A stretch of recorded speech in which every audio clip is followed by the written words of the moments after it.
Hi guys! So, naglaag na po ni sa weekend and sa kaninga video kay among gi-feature ang baluarte ni Alfredo sa Gaas Balamban.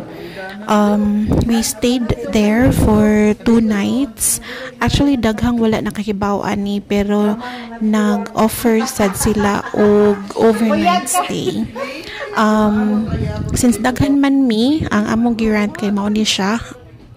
It cost 8,000 a night and good for 20 people na. So, very affordable na jud kay siya, guys. So, kani, another angle sa room. So, dako jud siya. Actually, na siya sa 3rd floor, na siya sa attic.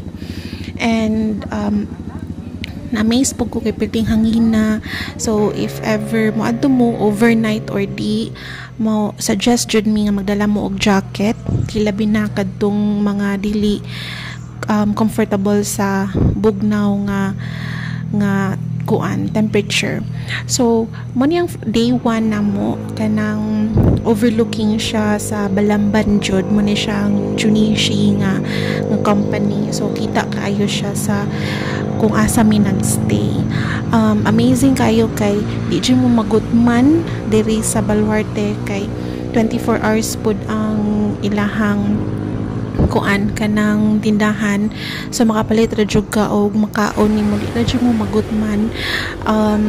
Actually sa second night na mo alas 2 or alas 3 to sa kadlaw na po jud kanang mga boat. So kanang na-amaze jud ni kay nindot siya nga experience, knowing nga nara jud siya kanang accessible ra siya if nakagikan sa city.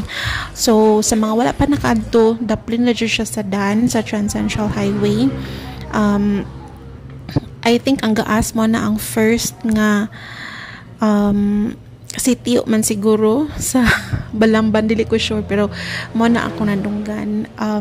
Mo sa ni siya ang ilahang ground floor. Kung dili mo, kung gitugnaw na jud kay mo, pwede mo makasulod diri at pwede mo diri mo eat kanang. And then ang owner po di ay kahilig po siya og dogs.